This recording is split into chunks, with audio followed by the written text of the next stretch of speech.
ভারতের যে মনের বাসনাটা আছে এটা অনেক কমে যাবে, কারণ সে তখন জানে এই আগুনে হাত দিলে হাত পুড়বে, সুতরাং সে আগুনে হাত দিবে না।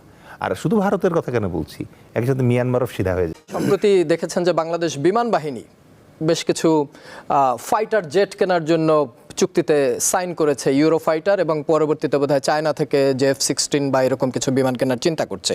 আমাদের যে ভূ রাজনীতি, আমাদের যে সামরিক বাহিনী, আমাদের যে বর্ডার ক্রাইসিস, এই জায়গাটা কি মানে আমাদের তো বৃহৎ জনগোষ্ঠী, এই জনগোষ্ঠীর মৌলিক চাহিদা পূরণ করাই কষ্টসাধ্য, সেই জায়গায় কি এটা আমাদের উচ্চাভিলাষী চিন্তা হয়ে যাচ্ছে না? না না, এটা অত্যন্ত প্র্যাকটিক্যাল চিন্তা। আমি কি ত্রিপুরা, আমি কি নাগাল্যান্ড, বাংলাদেশ কি পশ্চিমবঙ্গ? আমার তো নিজস্ব মানে সিকিউরিটি ফোর্সেস লাগবে, আমার রেগুলার আর্মি, নেভি, এয়ারফোর্স লাগবে। আজকে ত্রিপুরার রাজা যে আছে সে বলতে পারে যে তার বিমানের দরকার নাই, কারণ ভারতীয় বিমান বাহিনী, বায়ুসেনা তাকে হেল্প করবে। আমার কেন বিমান দরকার? আমার অবশ্যই বিমান দরকার এই কারণ হচ্ছে ভারত ইতোমধ্যে বাংলাদেশের যে লালমনিরহাট আমাদের যে বিমানবন্দরটা আছে তার আশেপাশে তাদের কমান্ডো বাহিনীর ক্যান্টনমেন্ট স্থাপন করেছে। তারা অলরেডি ত্রিপুরা এবং অন্যান্য এলাকায় তাদের শক্তি সঞ্চয় করছে। তো এর দ্বারা তারা আমাদেরকে তো বাধ্য করছে আমাদের নিজের দেশের স্বাধীনতা, সার্বভৌমত্ব এবং ভৌগোলিক অখণ্ডতা যেটা আছে সেটা রক্ষা করার জন্য আমরা তো চেষ্টা করবই।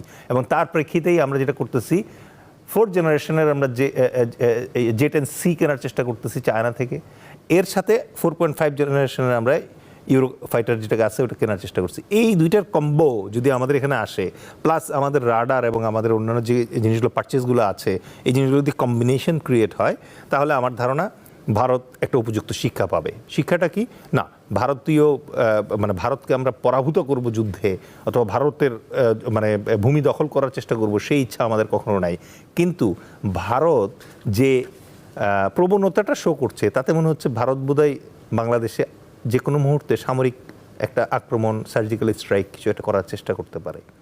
যদি ওরকম কিছু হয়, আর তখন যদি আপনার এই কম্বোটা থাকে, Eurofighter plus J-10C plus your submarine and radar and other things অ্যাম্পস, দেন ওই ভারতের যে মনের বাসনাটা আছে এটা অনেক কমে যাবে, কারণ সে তখন জানে এই আগুনে হাত দিলে হাত পুড়বে, সুতরাং সে আগুনে হাত দিবে না।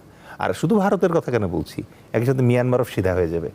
আপনি দেখবেন যে সুসুর করে এই যে রোহিঙ্গা যেগুলো আছে, আমার মনে হয় ডক্টর মোহাম্মদ ইউনূস বুঝে শুনেই বলছে, এই বিমান কিনবে বলেই বলছিল যে রোহিঙ্গারা আগামী ঈদের আগে ভাগতে পারে। বিকজ যখন আপনার হাতে এই ক্যাপাসিটি থাকে, তখন আর মনে করেন যে ওই সীমান্তে এসে মিয়ানমার আপনার সাথে লুতুপুতু করার চেষ্টা করবে না, কারণ তখন রেঙ্গুন বলেন আর নিপদে বলেন আপনার রেঞ্জের ভেতরে ঘুরে দিয়ে আসবে। আর কেউ যদি জানে যে এখানে হাত দিলে আগুনে পুড়বে, তাহলে নিশ্চয়ই সে হাত দেওয়ার আগে বারংবার চিন্তা করবে যে এখানে হাত দেওয়া ঠিক হবে কিনা, যদি না শিশু অথবা পাগল হয়।